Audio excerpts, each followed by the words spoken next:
மலேசிய சுங்கத்துறை அதிகாரிகள் இன்று வெளியிட்ட அறிக்கையில் இறக்குமதி செய்யப்பட்ட மதுபானங்களை சட்டவிரோதமாக கடத்தி பின்னர் அவற்றை ரீபேக்கேஜிங் செய்து கில்லான் பள்ளத்தாக்கு முழுவதும் உள்ள தொழில் மற்றும் கட்டுமான பகுதிகளுக்கு மொத்தமாக விநியோகம் செய்து வந்த ஒரு கும்பலை பிடித்துள்ளதாக தெரிவித்தனர். கடந்த ஆகஸ்ட் 19ஆம் தேதி ஸ்ரீகம்பாங்கானில் உள்ள ஒரு தனியார் கிடங்கில் அரச மலேசிய சுங்கத்துறை நடத்திய சோதனையை தொடர்ந்து இந்த கடத்தல் கும்பலின் ரகசியம் அம்பலமானது.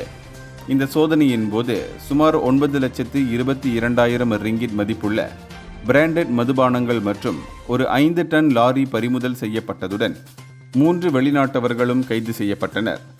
கூட்டரசு பிரதேச கோலாலம்பூர் சுங்கத்துறை இயக்குனர் வான் நொரிசான் வான் டாவுட் கூறுகையில், மதுபானங்களை இறக்குமதி செய்ய சட்டப்பூர்வ அனுமதி மற்றும் சுங்கத்துறை முத்திரைகள் தேவை.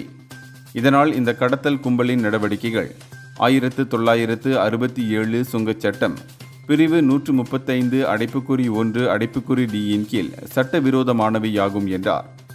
பொது பாதுகாப்பு மற்றும் மாநில வருவாய்க்கு அச்சுறுத்தல் ஏற்படுத்தும் சட்டவிரோத விநியோக வழிகளை ஒழிக்க தொடர்ந்து நடவடிக்கை எடுக்கப்படும் என்று அதிகாரிகள் எச்சரித்துள்ளதுடன் மக்கள் விழிப்புடன் இருக்குமாறும் வலியுறுத்தியுள்ளனர்.